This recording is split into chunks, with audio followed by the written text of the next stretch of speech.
Hi, I'm Matt McAleer, President and Director of Private Wealth, joined by the Moose, John Mousseau, Chief Investment Officer at Cumberland Advisors here in Sarasota, Florida. Today we'll be discussing our thoughts on the first quarter of 25 and how action in both the equity and fixed income markets affected Cumberland's strategies over this period. So bam, John, Q1 over.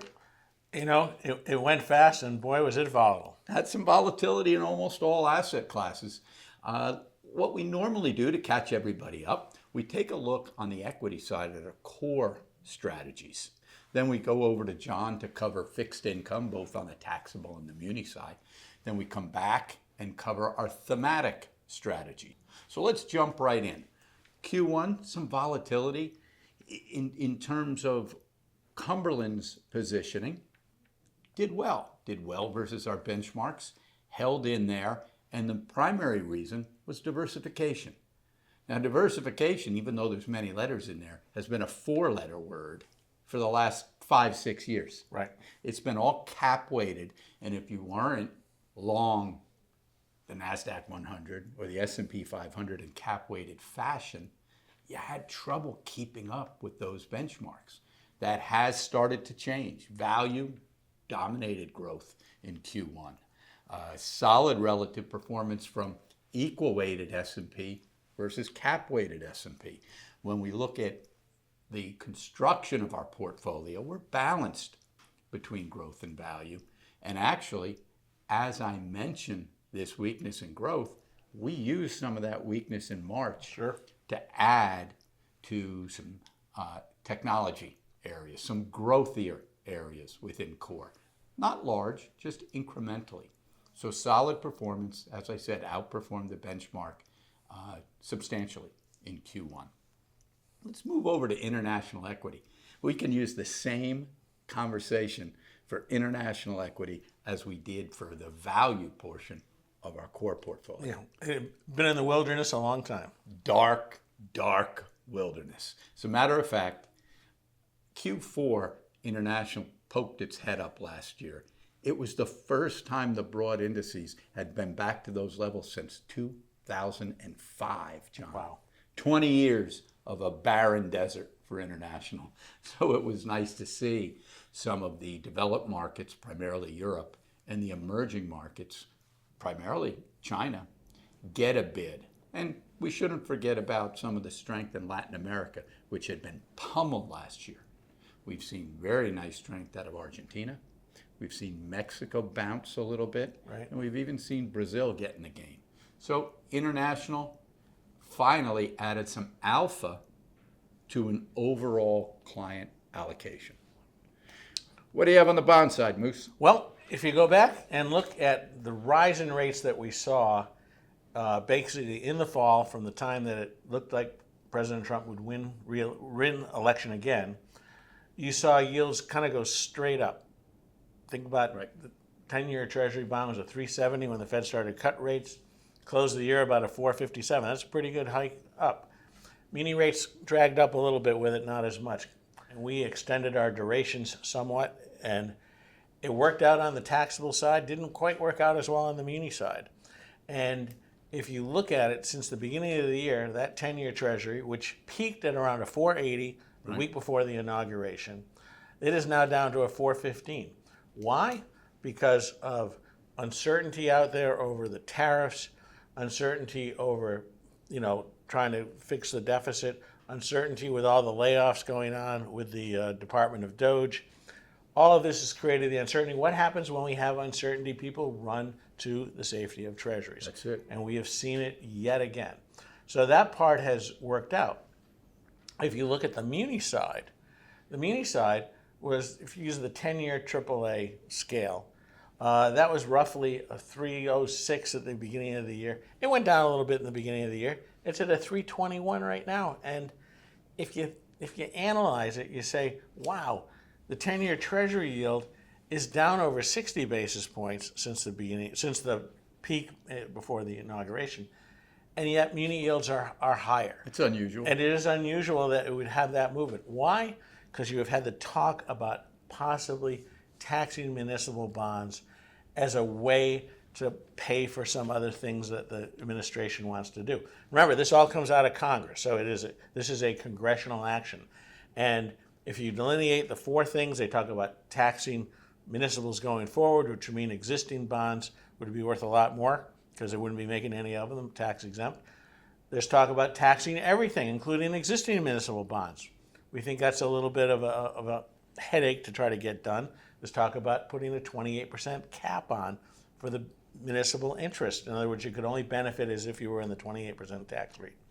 The fourth one, which is kind of what we're falling back on, is that usually when you start to look at Congress, the inertia of Congress is they do nothing on this front, and we've had this before. And what backs this up a little bit, in our opinion, is the fact that with a lot of the reductions that you're starting to see on the federal level from workers, from departments like education, for example, being cut out, there's a number of items that are getting thrown onto state and local governments to try to do what the federal government used to do.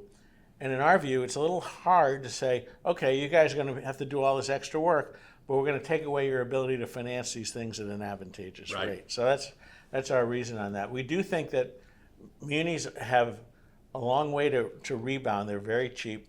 And we think that Treasury bonds have really worked out as we've added some more to the portfolio earlier in the year, and that's worked out. So our taxable performance has been above benchmark, our tax-free performance a little behind benchmark, and we think that reverses. The one thing that we can count on is some continued volatility in the markets. Sure, and that's covering all asset classes. Absolutely. So, in terms of how we look in our thematic strategies and or our multi-asset strategies, U.S. equity ETF. Remember, that has a core component to it, but it also makes industry and sector bets. Right. And like our U.S. core portfolio, U.S. ETF benefited from a bid in financials, a bid in healthcare, a bid in some of the larger industrials, although they got awfully volatile the back half of March. So solid performance there. Where there was weaknesses, as we mentioned earlier, growth, which makes up about 50% of the portfolio, had an awfully difficult time finding a consistent bid. I think it gets back to what we've spoken about on the cap-weighted side, John, and that is just a crowded trade. Right. Growth from an earnings standpoint is still solid. Sure, there can be some scenarios within Doge and tariffs that crimp that a bit. But in terms of the trade itself, there was such volume into those top 6 or 7 names that's coming back out. That's right. You know, not to use a term that may cringe a little bit, but in the trading world we use it all the time, and that's puking it back out. Right. That you have people that were over leveraged to a thin area, as great as those companies are, and really taking it on the chin. Absolutely. Right now. So we'll take a what we're really analyzing and trying to analyze in terms of that growth component is the weakness which we added to in mid to late March. Is the weakness in tech and growth a sea change, or is just a pause to refresh? Right now we're looking at it as opportunistic. Right, and there have been times, go back to last August, when tech and growth got hit hard, but it was just a pause to refresh. Right. So we'll keep analyzing that. Currently, as I said, we've made incremental moves into the weakness. If it's a sea change, what would give us a tip? Well, listen, we've said international has been strong. International has been strong, led by Europe, all of a sudden kicking austerity to the sidewalk. Down the stairs, yeah. They're now going to get liquid. They're going to inject liquidity into their economies. That looks very much like the U.S. has looked for the last 15 years. Right, with fiscal stimulus and monetary stimulus. Right. So if Doge is successful and really puts us on a less liquid approach to markets, and tariffs make us less liquid because business slows down. Right. We could be in a situation where the U.S. is just fighting within the markets, and international led by Europe's a place to be. We don't know that yet, but that's certainly Too early in the ballgame. something to analyze. As for tactical trend, remember that's a multi-asset class strategy. In other words, it can be invested in equity, both domestic and international. It can be invested in bonds, it can be invested in commodities, currencies, cash. Right. The key to it, it can never have more than 75% of the capital allocated in one asset class, John. So U.S. equity is still the top asset class, right at that 75% spot. Where were we helped in tactical?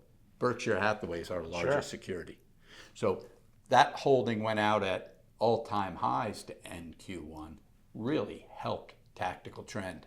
In terms of some other areas that worked, on our fixed income area, a large holding in Treasury bills. Right, still at 4. 4.25%. And then we have a third positive or accretive or alpha to the quarter, and that was in DFIV. That's the Dimensional International Value Fund. So that broad diversification within tactical trend really helped the strategy do its job, because here you had all that volatility through Q1, and you look down at tactical, and it's up a tick for the year. Right. So in terms of allocation and how we structure portfolios, very important to make sure diversification does not just get viewed within securities, but also within strategies. And that's how we try to structure client portfolios. So I certainly appreciate you joining us. Thank you for taking the time to sit through our Q1 25 review. We hope you've enjoyed it. Look forward to providing you with more content on the markets and Cumberland Advisors investment strategies. We do this on a quarterly basis. Feel free to reach out with any questions, and make sure to visit our YouTube channel, where you can find other relevant content, such as our Week in Review that John and I film every Friday. We also have our strategy profiles online. Great information on how we manage money. Thank you.